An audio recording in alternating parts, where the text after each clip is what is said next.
Welcome to Positive Talk Radio. Our goal is simple, to explore evolving ideas one conversation at a time. So, stay with us as right now we present. You've heard that song at the very beginning. Tommy Tikka is the author of that song. He's the songwriter. I wanted to play it in its entirety because I just love this song. Can you hear that? You probably couldn't hear that, could you? No, I heard it. Yeah. Oh, okay. All right. Sounded fantastic. Who is this guy? Right. Bring him on. I am. We're going to talk to Tommy Tikka about a whole bunch of stuff. In fact, he's now an author and they're clamoring for a second book. We're going to talk about all that when we come back. I bought a bird to tell me where to go, as if I didn't know the road was new. A winding path, the map showed a photograph of where the X was marked. Stood a marabou. We fought fire and ice.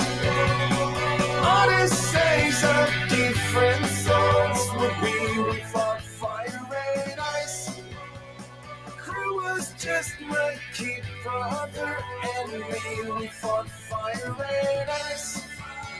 The rustling of the leaves in this jungle world of green. We were merely thieves. We fought fire and ice.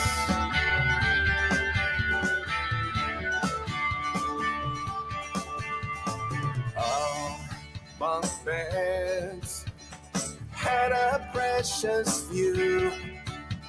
A skeleton or two would fake us out. All we dreamed of gold, stones of emerald green, a treasure unforeseen. Let holy shout. We fought fire and ice. Odysseys of different sorts would be. We fought fire and ice. Our crew was just my kid brother and me. We fought fire and ice. We anchored in the bay. I heard them first mate say he was taking charge.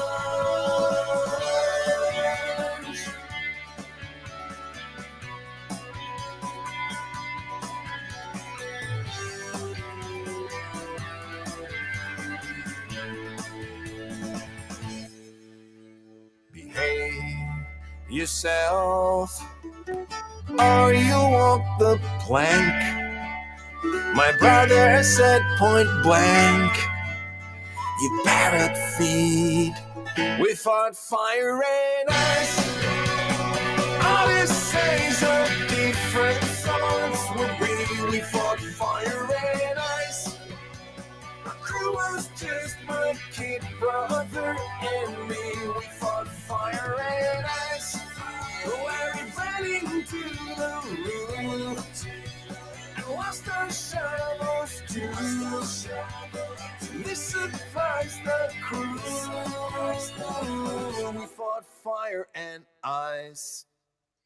And that's Tommy Tikka and the Missing Hubcaps, and that is Fire and Ice, which is a song that I use a great deal. It is a really cool song.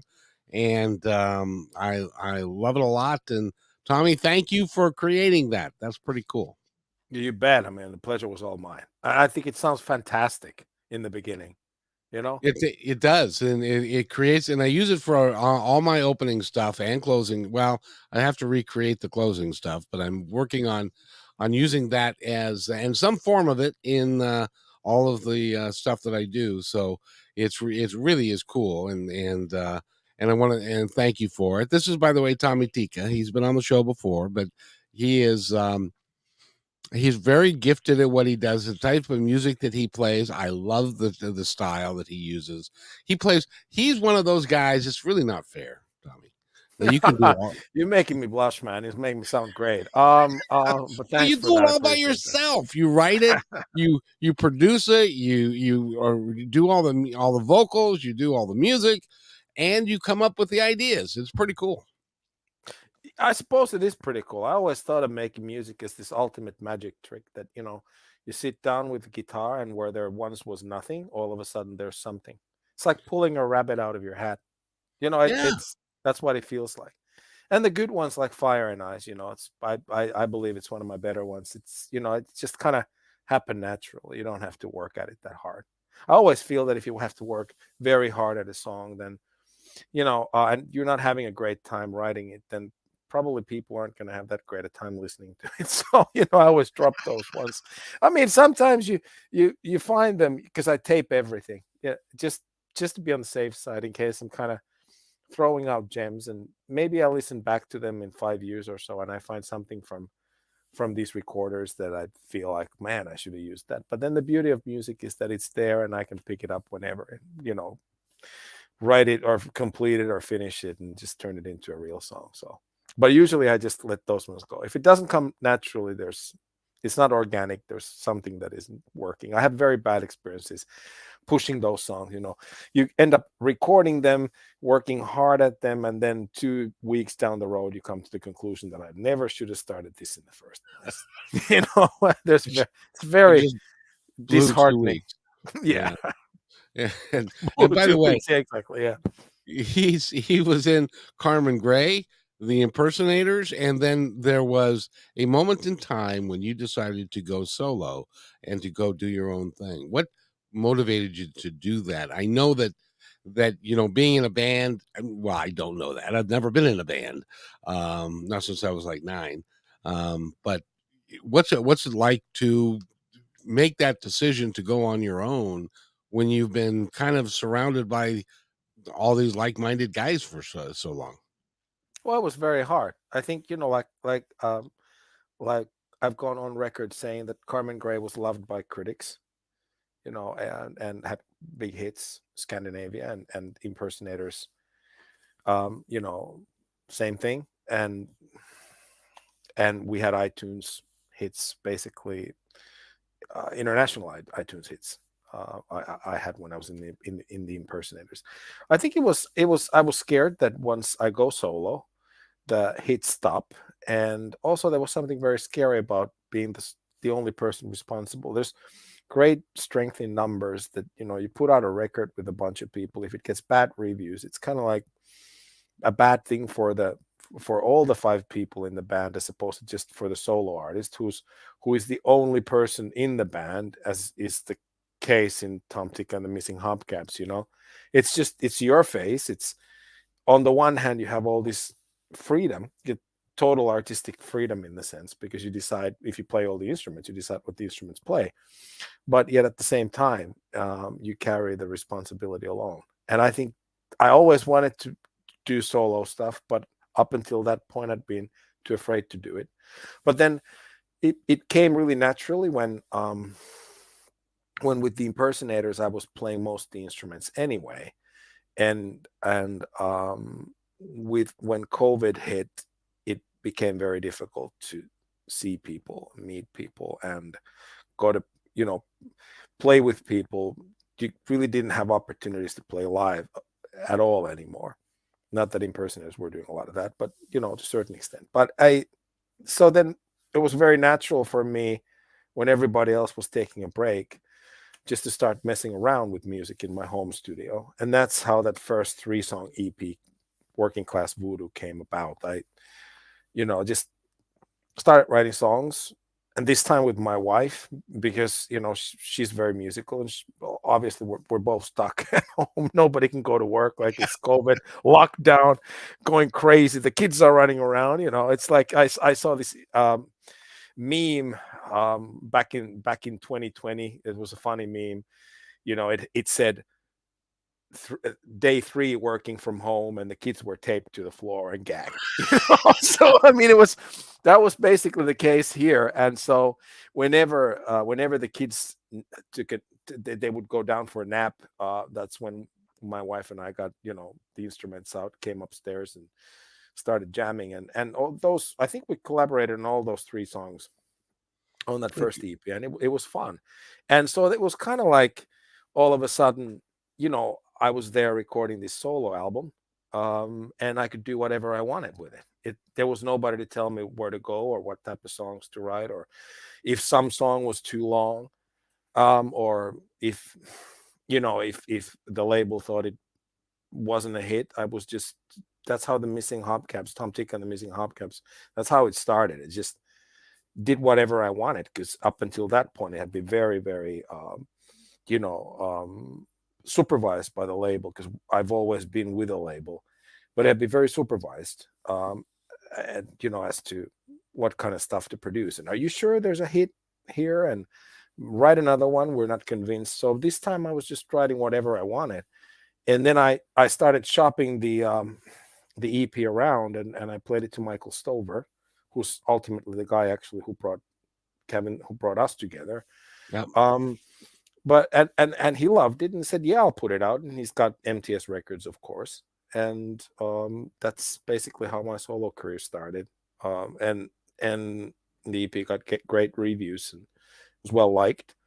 And Working Class Voodoo actually was a bit of a hit. It was in top 100 in the UK, and which was very modest considering what the kind of hits that I had before, and certainly the second single of the next EP was number 2. So I mean, there's a long way from number 99, I think, which Working Class Voodoo was, to number 2. But it gave me this reassurance that everything's going to be fine. It wasn't really a gold record; it was more like a wooden record. But I was very happy with it, and even though the chart success wasn't what I had gotten used to, truly wasn't.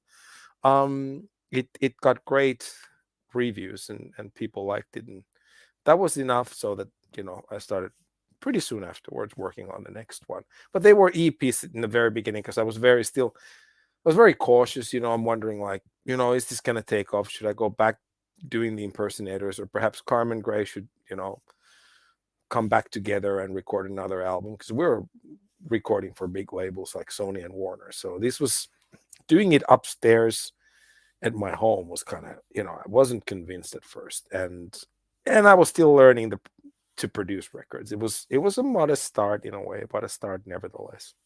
It's one of those things, like, when I first started doing broadcasting and doing talk shows, I wanted to have a sidekick or a couple of folks that you could bounce stuff off of, that you could. So if you faltered, you would have somebody else to be there, or somebody to validate what you're doing. But when you're doing it all by yourself, it's a wholly different thing, because you don't have anybody to validate it. So you have to validate yourself in what you're doing. So that takes some guts to be able to go out and do that. And so congratulations, because the work that you're putting out and what you put out that I just love is really cool stuff. There's Fire and Ice, which I'm going to play at the end. I'm going to let you go to bed because you're way over there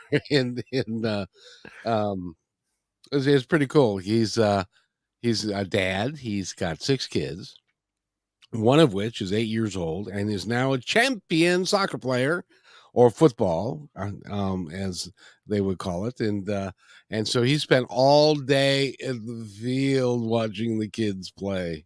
I'll bet you your son fell asleep on his way home.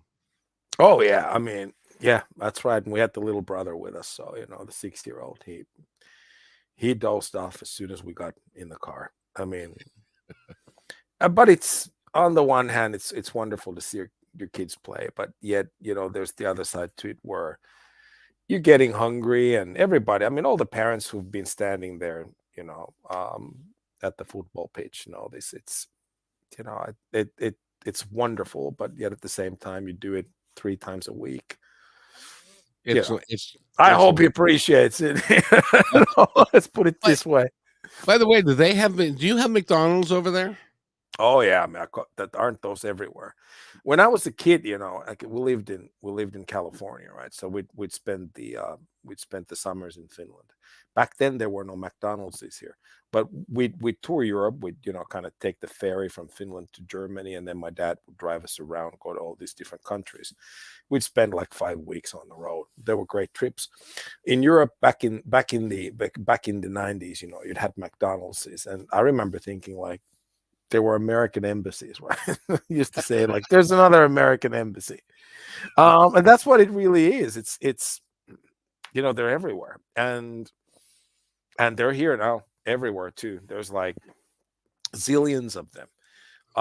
And Yeah, and the kids love them. I mean, I love them too.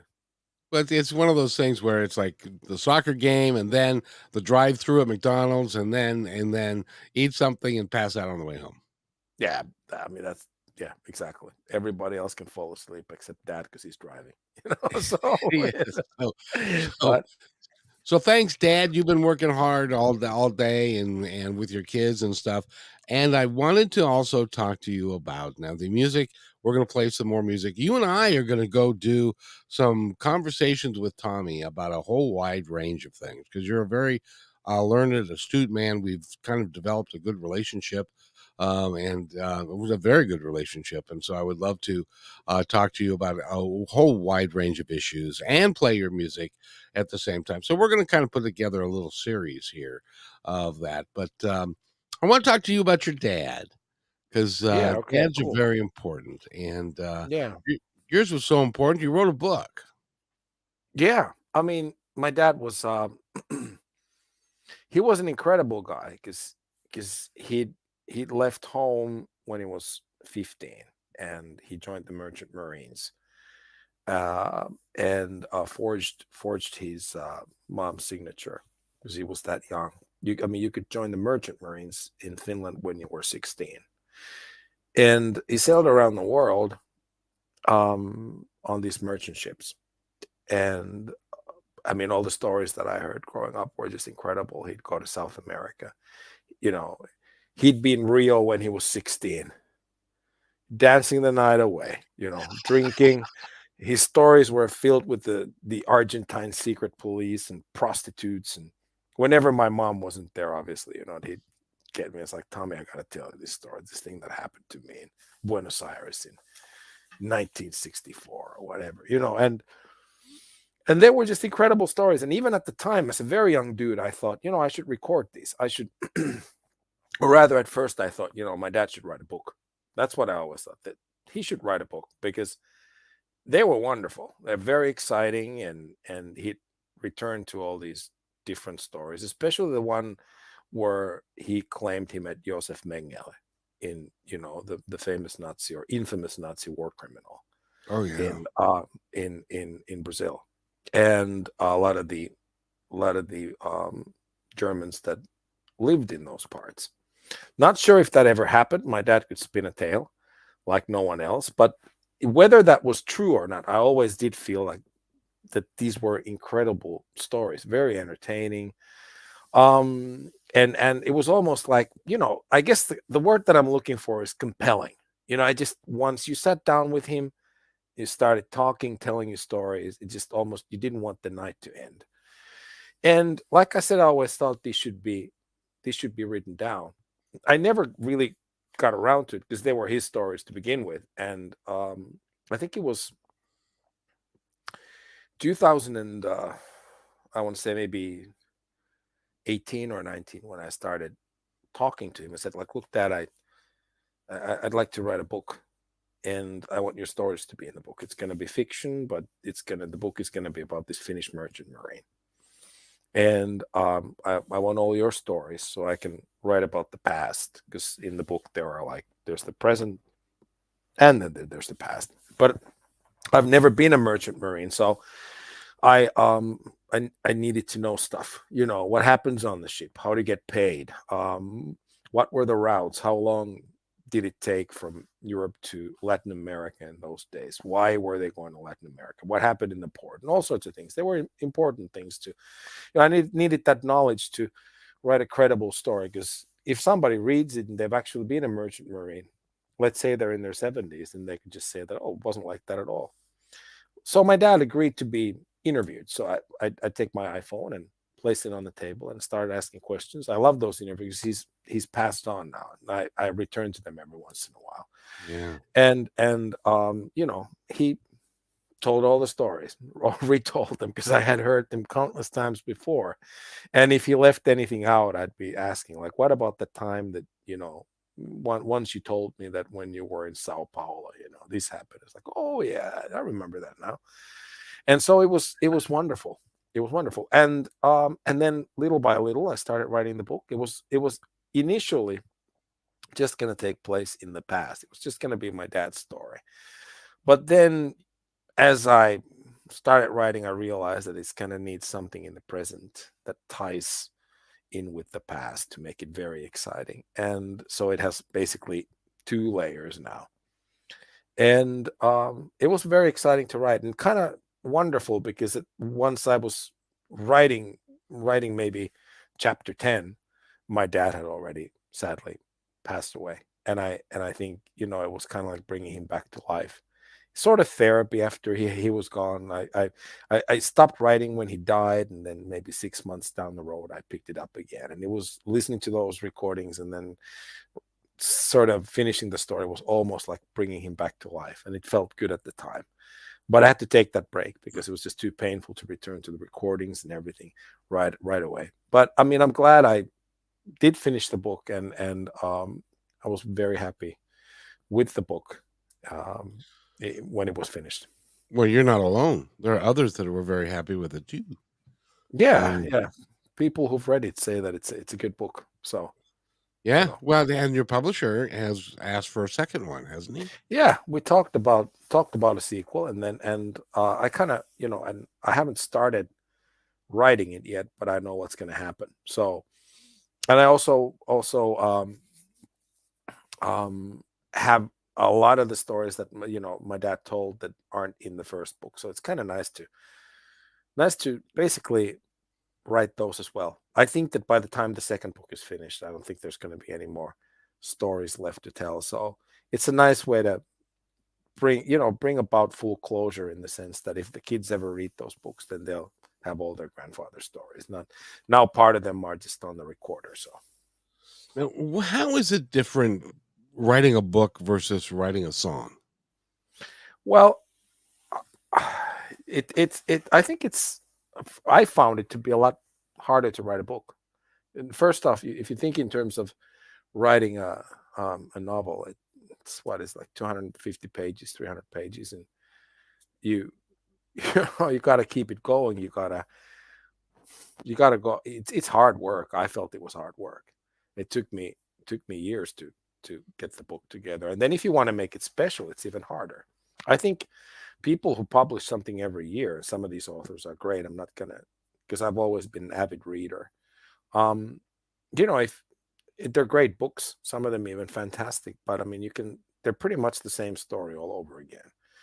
And I wasn't ever going to write many books. I think that if you're able to produce two or three that are actually kind of distinct and compelling and have something very special about them that isn't your usual run of the mill detective story or love story, I think in my book, you know, that's an achievement in itself. And so uh if I can make the second one as good as I feel the first one is, or exciting and a little bit different, then I'll write it and then I'll publish it. But if it isn't, if I feel it's not up to snuff, or if I feel that it's somehow repetitive or maybe more of the same or not as unpredictable as the first book, I dare you. I mean, I don't think anybody's going to really guess how it ends.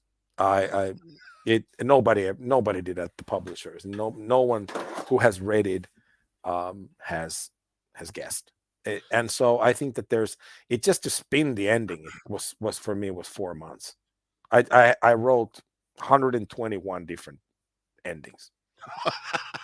I have them all. And at the last moment when I was sending the manuscript in, like 2 days prior, I realized that that's how it's gonna end. that's how it has to end. You know, Did you leave an opening for the sequel? yeah, I did. That was the whole. I always wanted it to have that because there was a moment when I realized it was actually going to be a pretty good book, and then I felt that well, I have all these stories that maybe it'll do well enough. I mean, it was never going to be a bestseller. It wasn't that. That's just um, I don't have. I'm not a big name as an author, so I mean, for people to even find it, but I wanted, just in case, there was part of me who wanted to return to the story, and yeah, there is that. Keep in mind that word of mouth is gold in publishing, and you may, it may take a little while because you don't have the a lot of media backing you, but word of mouth in a good book will sell. And it may Yeah. take a little time, but it'll get there, and they like it. Well, see, they're not going to invest the time, money, and effort to have you write a second book if they don't think it's worth it. Oh yeah, sure. I mean that's very cool. I agree with you. And I to be honest with you, I was honored to be given an opportunity to do this. I wasn't even sure. I think I had written half of it, and I wasn't sure if I was ever going to be able to finish it. It was that hard for me. Yeah. Because I wanted to get all the characters. Most of them exist in real life. And I wanted to I wanted I wanted to get the words they're using, and the speech patterns, and the characters' attitudes just right. Yeah. And the protagonist was easy because he's a guy called Tom Sundell, and so he's kind of like a combination of me and my dad. Because you got to bring a lot of yourself into the character as well. And but it, like I said, it was difficult for me to get it together, but in the end, I was very happy with it. Well, congratulations. The name of the book is Perfect Reflections, and you can pick it up at Amazon and any one of the booksellers, and or you can go to, they get it now off your website? No, I'm afraid not. No, it's Okay. not. It's not downloadable, or it's not sold there. But I should probably put in a link, to be honest with you. But I just checked yesterday, and I realized that I haven't done anything for that. So, but yeah, Well, it all happens in good time. And it happens the way it's supposed to. So Perfect Reflections is the name of the book. Tommy Teak is the author, and go get it. I love the cover. The yeah, cover's really cool. it's a good one. Yeah, Yeah. Who did the cover for you? the publisher. Yeah, Ah, it's yeah, really is cool. It's got that looking back in the and into the future and that kind of thing. So that's cool. Now you were talking about there were several songs that you did. Now, Doormat, was that one of the bigger ones? that was one of the bigger ones. That was number one. Yeah, that was a number one hit. That was the number one hit. That would be, well, let's, what do you think about just to kind of give them a flavor of some more of your music? Could you mind if we play the video for Doormat? No, that'd be great. Let's now this becomes to see whether I'm That was technology challenged. that was one of the coolest videos to shoot. I play all the roles in it, and we went um to this local theater that had all the costumes that we needed, and I'd be changing clothes all the time, and just, I mean, if you're gonna play it, people are gonna see it. But it was funny. I have very fond memories of Doormat music video. Or are you just playing the song? No, I'm gonna do this. I'm gonna play the it's let's see, it's right there. I'm trying to maximize it so that but If you I'm want, if you go not under, as if there's a tab called videos, there's the Doormat music video there as well, if you want to. But that's the yeah, song's right there. that's what this is, should be that one. Let me see. Let me see. No, hold on. I want to I want to do videos. That's what I, oh Right. yeah. we go to and Doormat. I love your titles. I'm done with the blues. Venetian rubber I boots. actually always put a lot of thought in them. I always felt that a good title is halfway getting there. Oh yeah, there's Doormat. Exactly. So here is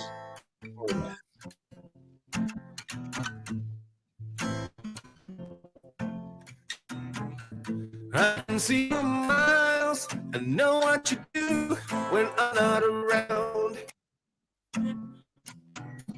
There's magic in my eyes. I ain't no fool. I ain't no clown. I heard from a friend you sleep around. There's just one thing left to do before I skip town. Before I skip town, I will bring you down. I'm gonna leave you flat. I will break your heart and make you I used to think you're the one, someone to hold, someone to love. Now I know it's a lie. You weren't sent from up above. I heard from a medicine man that you from below. Where you were born, the red-eyed demon took over your soul, took over your soul. I will bring you down. I'm gonna leave you flat. I will break your heart and make you my domain.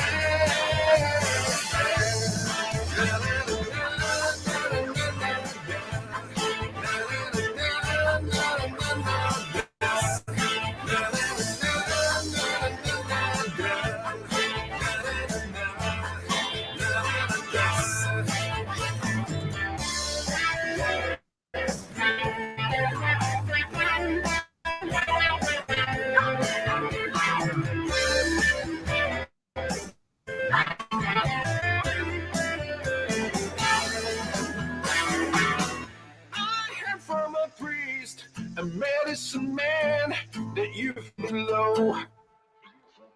I will bring you down.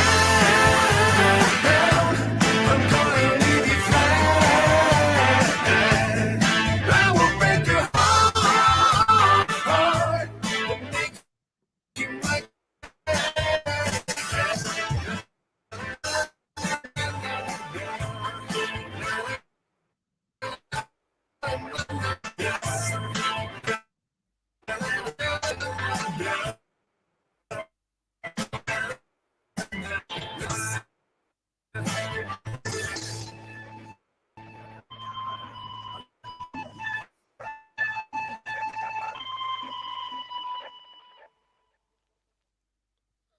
Gee whiz, how long did it take you to grow that beard? Wow, damn, long ass time, right? But I mean, it was a great You had a day. great deal. Sorry? You had a great deal of fun putting that together. Yeah, that was the most fun video that I've ever been part of. I think that, you know, and just to go and then, you know, it just trying to get into all these different roles and overact and make it actually fun, make it like theatrical, and I just had a great time. I felt really odd about being dressed as a woman though. There's something about I it can when only imagine. first off, because you know, you look in the mirror and you realize that I'm not very good looking as a woman, you know, and, and so you know, which is great, I suppose, but yet wearing, you know, it was weird, but it was fun. It was fun, and I mean, nobody had to really twist my arm. I was kind of jumping into the dress. You know, so it was good. It was good, clean fun. I loved it. It was a good video and a great song. And Yeah. that was number 2? Number one, Doormat. Oh, that went to number 1. It shot to number one. Yeah, it was I Now, when mean, we say, tell me I'm confused. When we say went to number one, number one what? What chart? uh, iTunes, international iTunes charts. So it was sort of charting in more countries than one country, which was great. Oh, gotcha. Because you also did something else that I don't even find it on your website anywhere. Maybe I haven't looked hard enough, but you won an award recently. Yeah, Um, for the and International Songwriter Association. Yeah, yeah, yeah, did you put that on your website? yeah. It's there. I actually, the label asked me to put a new page there, a sub page that says accolades. It's just achievements, and it actually lists everything now. I always felt very weird about that though, because I'm not. I really didn't get into music to write number one hits or win awards. I mean, it's easy for me to say now, and nobody will believe me. But I really, I came in the old school way. It was just I wanted to attract women. The rest of it just that was really it. Just to get a girl, and it grew from there. Where I actually fell in love with music production and playing and writing songs, and I mean, one thing leads to another, and once you get a little bit of success, you probably want some more, and you live and learn, and you learn to write better songs, and learn to produce better records, and so forth. But I'm very grateful, very honored to have all that up there, and I look at it now, and I'm thinking it's great because then it means that people have nodded their heads to what I'm doing. Boy, no kidding. Because you've got, let's see, 2, 4, 6, 8, 10, 12, 14, 14 songs that have charted. Yeah. And all of them are, I know a couple of them are the impersonators, and the rest of them are you. Yeah, I didn't list Carmen Gray's because always I probably should, but I felt that for me to put them up there because I wrote those songs with my brother, and they're sort of every bit as much his achievements as they are mine. And but I might put them up there, make something maybe under. I have sub page for Carmen Gray. Maybe I'll put it there. But yeah. Yeah. So there's those two. There's like 6 or 7 more. Oh yeah. But the Hollywood Music in Media Awards. What was that? That was a That was nomination. that was for Doormat. That was for Ah, Doormat.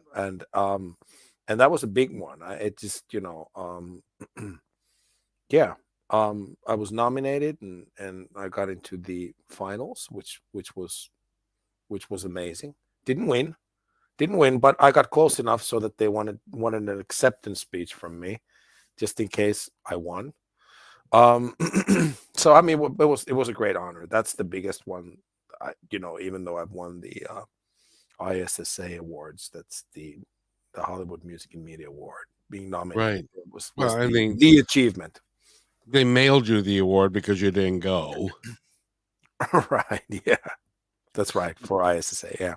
Now, the Hollywood Music Award, did they have a red carpet and did you go walk? Yeah, but no, I didn't. It was Corona. I mean, a lot of these things happened during Corona, and last year I could have gone to Atlanta for the ISSA, um, the gala, but it just really really didn't gel with our vacations and my work and so forth. So it became I had already sort of made up my mind that this year I'm going to go, but no, it just I couldn't make it happen, and it's regrettable. Would have wanted to be there. I mean, especially now that I know that I was going to win, but Yeah. I mean, this is it's life, and as wonderful as it was, and I'm honored to have received that award. It's couldn't make it happen. Now, I'm looking at your accolades, and I'm saying to myself, this is a guy of note. This is a guy that is like one. It almost feels like you're one song away from really taking off. Is that how you feel? Well, I mean, um, first off, I think that everybody's always one song away from taking off. I think one song away from taking off. I think that um, it can happen to anyone. But yeah, sometimes it feels like that because I've achieved a lot, and then still, not enough to have become a household name. I'm not sure how important that is though, because at the end of the day, you're making music that you like and you hope somebody else will like too. But I mean, obviously, if I'd get one of those huge worldwide hits, I wouldn't mind. I mean, I'd be lying to everybody if I said I would. It'd be fantastic. But I'll keep on trucking whether I get that one song or not. It's not about that for me. So it's a songwriter writes, a singer sings, and a musician plays, and a producer produces. It's simple as that, and you do it because it's a lifestyle. There's no other way to live. And I think had I just been in it for the awards, I would have quit a long time ago because I'm a bit of a late bloomer in the sense that a lot of these are like from the past 5 years. And I mean, I started when I was 16, Right. and Carmen Gray happened when I was in my late 20s and early 30s. So I mean, you can do the math. I mean, it wasn't instant success. So I've always been in it for the long haul, if that makes sense. Oh, yeah. Oh, yeah. But the other thing is that if you had that mega hit or you became that mega star like a Garth Brooks or it's not just to pick a name, somebody like that, it would be hard for you to go stand all day on the sidelines of your son's soccer game Yeah. without being bothered by a bunch of fans. Oh, well, yeah, and not only that, I mean, I think that having been a major label artist and having had a lot of that, not a lot, but some of that, it's a lot of touring, it's a lot of being away from home. And back in those days when it was happening for Carmen Gray, I was a young man. I didn't have a family.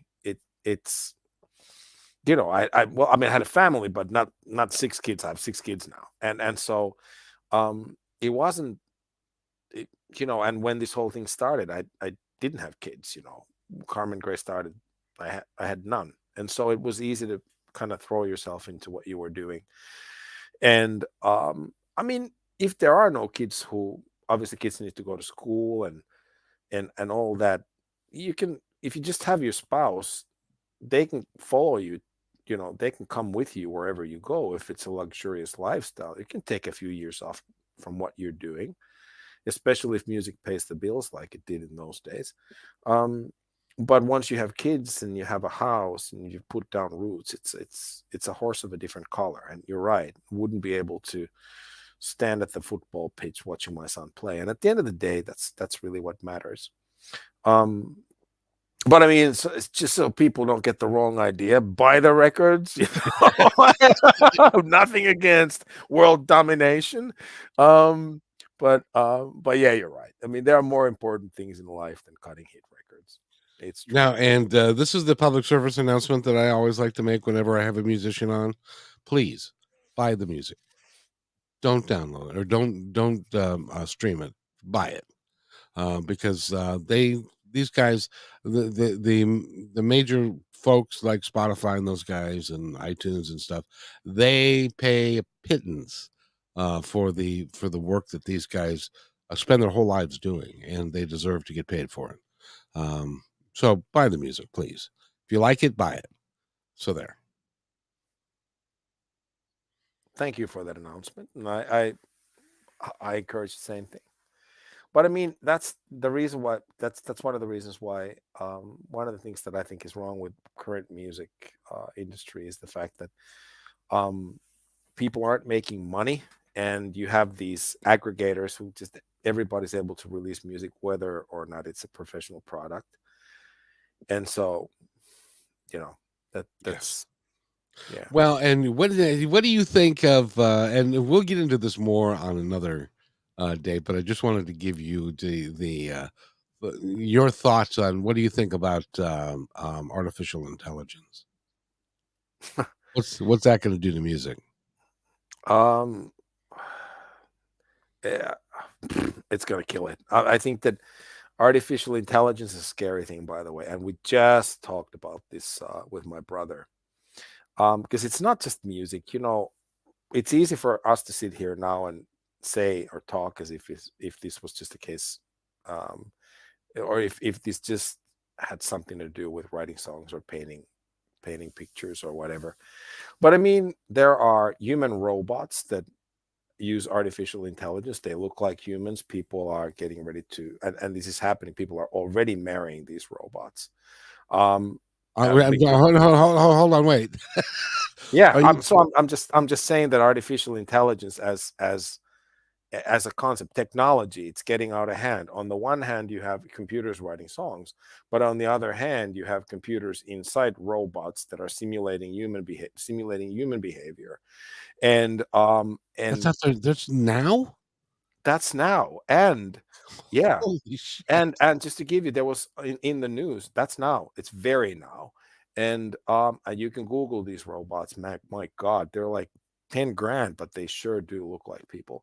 Not probably up close, but you know how quickly technology develops. And there was this big news flash about a Google engineer. I might not remember who he was, but I think it was a Google engineer who was developing artificial intelligence for some project. And then as he was developing it, he asked the artificial intelligence that how would you feel if I turned you off? And the computer answered that I would be very sad because we've developed a relationship. And I think that right now, as I started researching that and I talked to some of my engineer friends, they said that there are crisis lines where you think you're talking to a human being, but you're actually talking to a robot. Oh my god! And so they're not, they haven't really been a success, but what they're trying to do is that they're actually trying to, because you call a bank, you go to a robot in Finland these days. How Yeah. may I help you? Could you please state what you want help with? And then you go like loans. Okay, sir. Well, let me put your call through. And so that's the that's the start of it. So, to tell you how I feel about artificial intelligence, I think it's ridiculous that people with zero musical capability all of a sudden can write songs with artificial intelligence and call themselves songwriters, because ultimately they're not. They're just using computers to simulate skills of somebody else that put the software together. And I think it gets me angry a little bit, to be honest with you. I don't blame you. But I mean, it's not like you can stop development at the same time, or whatever you want to call it. At the same time, you got to take into consideration all these other things that are happening. I mean, cars are going to drive themselves soon. And the only reason why they don't already drive themselves is that because there are humans in the traffic as well, because not everybody can afford a robot car. So the problem is that even though we have technology like that, if there is an accident, who is to blame? It'll Right. be the fault of the human. And also, let's say that a robot car comes into a situation where you have, no way out of a crash, and then you need to decide whether you're going to kill the old person who's there on your left, or an infant who's there with his mom who's there on your right. I mean, a human being makes a certain decision, but a robot who is programmed certain way might choose to kill the old person instead of the infant, because the old person's kind of one foot in the grave already. So Exactly. depending, and I mean, I'm not, this is not something I'm saying it doesn't really reflect my values or thoughts, but I've talked to a lot of engineers because I know a lot of people. And I mean, how do you that's not a problem you can solve. And so whose fault will the accident be? Because a robot will do all a computer will always do certain things the same way, the way it's programmed to do. Right. Whether now, going back to what I was saying about the Google engineer and the artificial intelligence, whether these programs or software or whatever, I'm not an engineer, I don't know enough, whether they're going to keep learning and take on these develop conscience, which I'm not sure that that's possible. Um, we don't know. But I asked, here's an interesting question. I asked a friend of mine, like, how would you feel if you were in crisis and you called some crisis hotline and you would get help, and then 2 weeks down the road you'd learn that you've actually been talking to a robot. And he said that I'd flip, that I'd be insulted, that how dare they. But then again, here's another thought. There's narcissistic people and sociopaths out there, according to recent research, in greater numbers than we've ever thought they exist. Yep. What's the difference between a person without empathy, which basically narcissists are? What's the difference, you know, between a robot and that kind of person who doesn't really give a toss? So I don't think it's that. I don't think it's that we want to deal with a person. I think that we want to deal with a big-hearted, empathetic person, and we always assume that everyone is like that. And it's sad, the sad thing is, Tommy, is that because of some of especially in my country and the United States, you grew up in California, especially in this country, there is because there are political leaders who have opened the door to narcissism, and there are people who now think, "Hey, my time has come. It's okay. I don't have to hide anymore."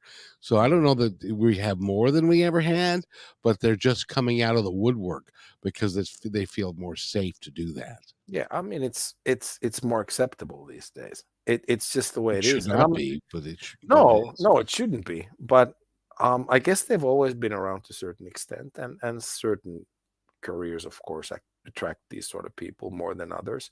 But but it's an interesting thing because if you Google enough and you read enough research, and I'm talking about medical journals and things like that that are that are reliable, it you find out that it's a field that hasn't really been researched enough in the past. But I mean, going back to artificial intelligence once again, I mean, I'm scared of it, but at the end of the day, it's just because I don't know it. Um, we don't know what the future will be like. Imagine going home to a robot who's gonna welcome you with open arms, and you can't really say if it's a robot or not. I'd rather have a You know, dog. well, I mean, me too. But I mean, but I mean, here's a thought. Here's a thought. Um, it'd be nice to have company, wouldn't it? I'm not saying that there Oh has to be yeah. any right. There doesn't always have to be something, dirty about it. Although knowing myself,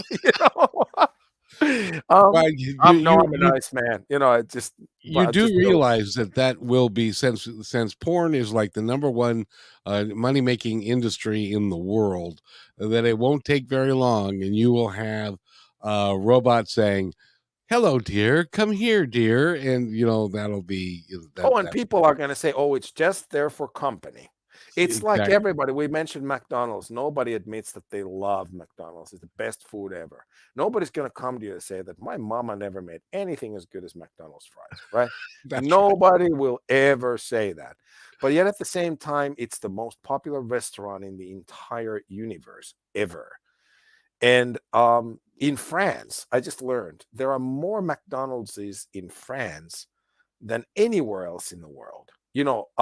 No In other country, no France. other country has as many McDonald's restaurants as France, which is doesn't make any sense because if there ever was a nation that you'd think does not support or go to McDonald's, it'd be the French. Wouldn't you You would agree? think.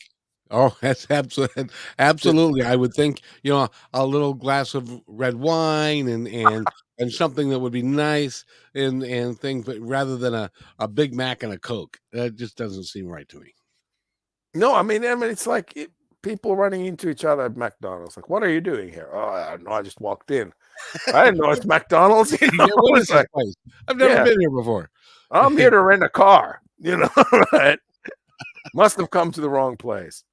I Um, got to I got to tell you, Tommy, I really enjoy our conversations, and likewise, man. I love your music, and I love what you do, and I'm excited to do these and to put them up there, and I'm going to take Fire and Ice and create a little video behind it so that it's reflective of what we do and stuff. I and then I'll play it for you. I hope you'll be proud of it, and Oh, yeah. we're gonna play your music. I really, honestly, I want to hitch my wagon. I think that you are legitimately extraordinarily talented man, and I want your music to be heard.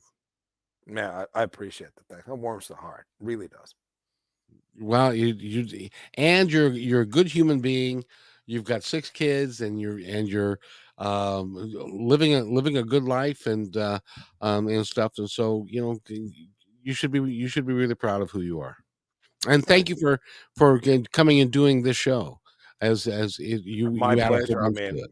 I love these chats, and I'm like I said, it's good to hear we're going to be doing some more of these, I but Yeah, especially I would love to do them now because it's like, let's see, it is, correct me if I'm wrong, it's 8 o'clock your time.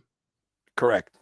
It's eight Yeah, o'clock your time PM. So you've already had Saturday, and it's 10 o'clock yeah. my time Saturday morning. So I haven't had Saturday yet. Can you tell me how my Saturday is going to go since you've already been there?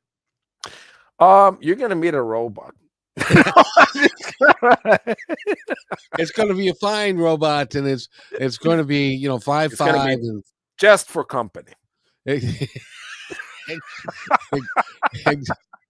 exactly. And it's No, it'll be a good Saturday. Sorry, I just And well, uh, it's interesting. I just for a lark, you can't even say this and say, I just wanted to see, because people go, no, you didn't. You were off. You were shopping, and it's like, so I was just looking at, and so I just Googled. Actually, I used AI, the AI chat, and he said, how many sex toys are purchased in the United States? You have no earthly idea how big of an industry that no, is. no. I mean, of course it is. I mean, it's kind of, to be honest with you, it's kind of weird that it is such a touchy topic because this is what people do. I mean, it's part of who we are. Otherwise, we'd run out of people, wouldn't we? That's right. I mean, just but I think that I get it, and I think that especially in the West, the ideal self for all of us is something that we want to preserve and protect, almost to the point where it doesn't really make any sense. I try to be honest. There are many different types of parents, than parenting techniques. I've noticed that quite a few people don't really go to their kids and say that, when I was young, I messed things up real bad, and here's how I did it, and I want to I don't want to encourage you to do the same because it just doesn't lead anywhere good.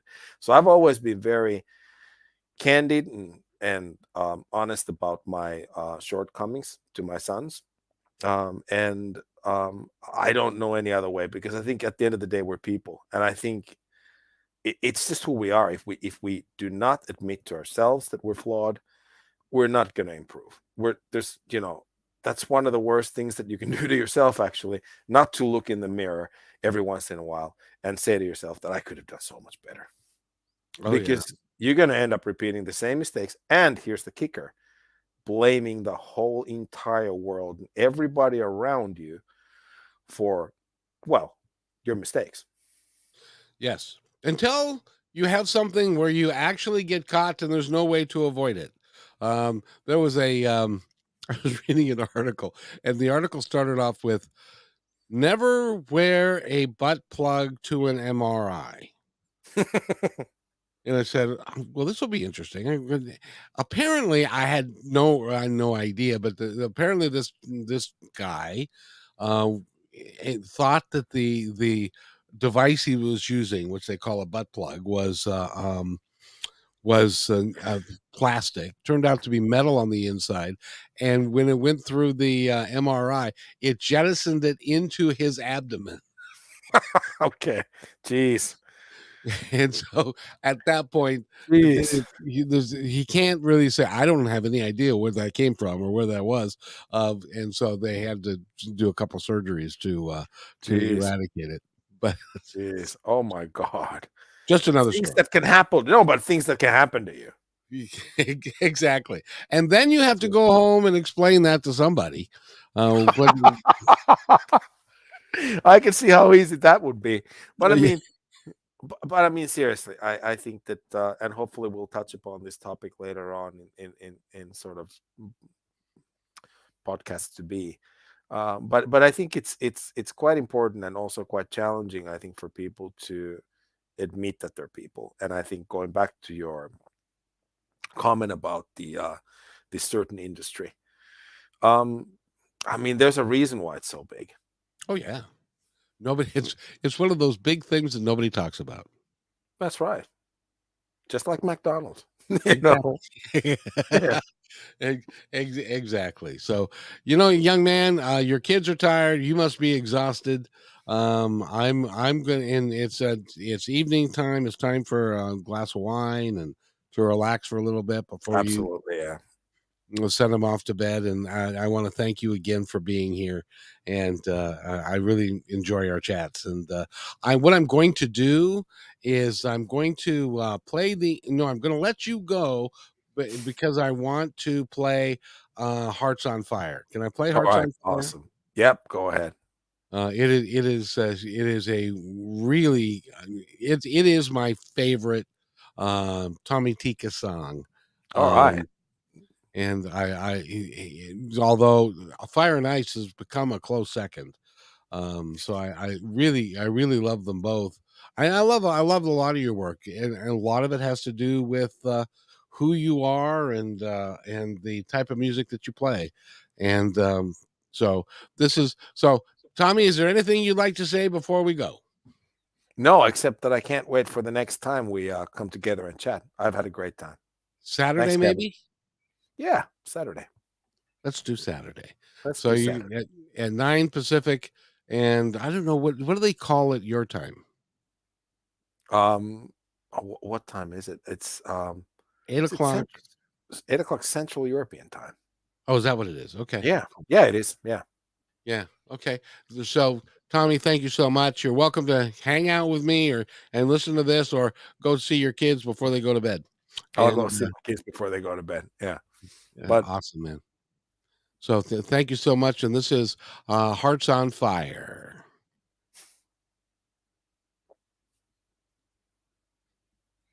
Hearts on fire.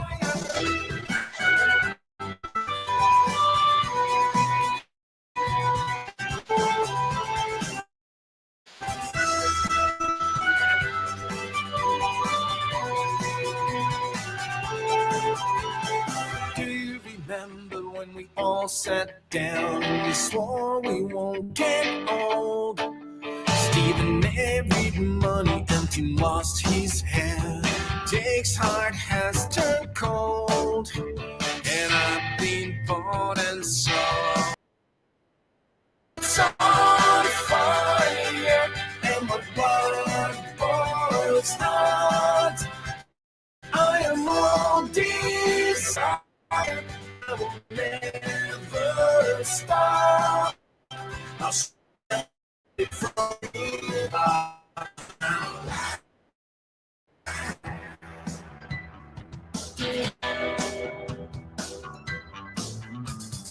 Did I mention Ken hates his wife, but just in secrecy? Bob got fired and Art's in jail. Matt's in therapy. It all sounds just like me. Yeah, my heart's on fire, and my blood boils hot. I am all days here, I will never stop. I'll shout it from rooftops. I'm alive. My life has gone, it seems, far from the street of dreams. Yeah, hanging on.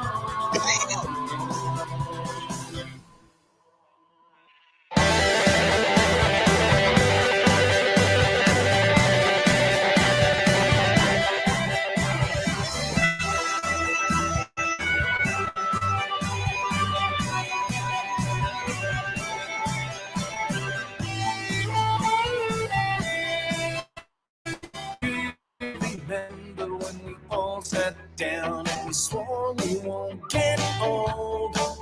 Stephen married money and he lost his hair. Yeah, my heart's on fire, and my blood boils hot. I am always stop. Your heart's on fire, and my blood boils hot. I am on desire. I will never stop. I'll shout it from rooftops.